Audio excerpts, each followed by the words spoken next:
Hello viewers, నమస్తే అందరికీ. పాతకాలం వంటలు చాలా టేస్టీగా ఉంటాయి కదండీ! అందులో ఒకటే ఈ చింతచారు. మా అత్తమ్మ స్పెషల్ ఇది. ఎప్పుడూ సాటర్డే చేస్తూ ఉంటారు. వాళ్ళకి అలవాటంట ఫస్ట్ నుంచి. నేను కూడా అత్తమ్మ దగ్గరే నేర్చుకున్నానండి. దీనికోసం ముందుగా నానబెట్టిన బియ్యాన్ని వేయించి పక్కన పెట్టుకున్నాను. అలాగే కొద్దిగా ఎండుమిర్చి, జీలకర్ర, కరివేపాకు, పల్లీలు కూడా వేయించి పక్కన పెట్టుకొని వాటన్నిటిని కలిపి మిక్సీకి వేసుకొని పేస్ట్‌లా చేసుకోవాలండి. ఈ మిశ్రమాన్నంతా ముందుగా నానబెట్టిన చింతపులుసులో వేసుకొని కలుపుకోవాలి ఉండలేమీ లేకుండా.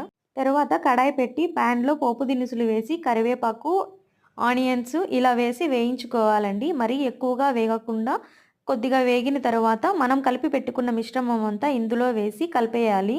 మీడియం ఫ్లేమ్‌లో ఒక పొంగు వచ్చే వరకు పెట్టుకోవాలండి.